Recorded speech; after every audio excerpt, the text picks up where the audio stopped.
Hi, this is Sketchy Wisdom. I'm Jeff Clothier, and today we have an open letter to President-elect Donald J. Trump entitled, Welcome to Public Service, Don Trump. Dear Don, may I call you Don, as in Corleone? Seems fitting, and I'm sure in some ways you may be feeling that way, but, more of a Godfather 2 Vito Corleone than a Godfather 1, all promise and ambition, the world and your enemies at your feet. Well, guess what? You're a public servant now.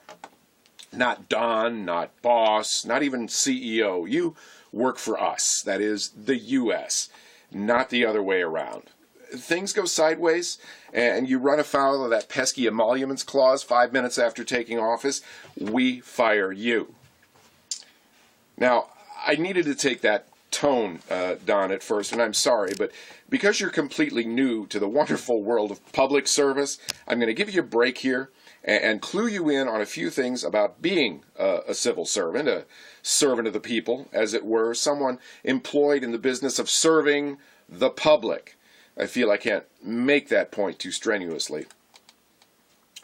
It sucks, Don. It sucks, and for a variety of reasons that also, in and of themselves, also suck.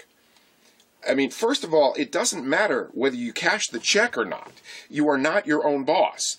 You may have the best brain, the best ideas, and think extremely bigly, but you simply have to listen, both to inconvenient facts and expert opinion, from people you normally wouldn't invite to clean your golden bidet. About ISIS, about China, about Russia, about global climate change, and foreign and domestic relations. You just have to, Don, if only to spread the blame. See, as a CEO of several occasional corporations, you could, always declare bankruptcy, close up shop, liquidate the remaining assets, and use them to start up a new venture, say, Made in America labels, manufactured in Sri Lanka, of course, and sewn to cheap garments by endangered purple-faced leaf monkeys. But you just can't do that as president. I mean, A, we're already running a deficit and have been since 1835, and two, Texas and California have already called dibs and shotgun on pinching off and forming their own countries, so you just have to stand in line. Also, you're not your own boss because you have both Congress and the Supreme Court to deal with, at least for the time being. And they're not all non-grabbable pussies and adolescent Ayn Rand fanboys, Don. I mean, some of these guys, and yeah, a few women have tenure, experience, law degrees, and have owned the same constituencies that you just rented for the duration of election night for decades, if not for generations. Now, this may be one of those rare occasions, Don, when you just have to suck it up and admit you don't know entirely what you're doing. And it's okay. I mean, nobody does at first. But in your case, when your predecessors were busy running for and serving in local, state, and federal offices, gaining actual political and governmental experience, and generally behaving as if they gave a damn, you were hitting up your dad for more millions, right? And making and losing and making and losing still more millions, putting your name on stuff and broing down with Billy Bush. I mean, you had stuff to do, so now you're playing a little catch-up ball, and that's okay, no big deal.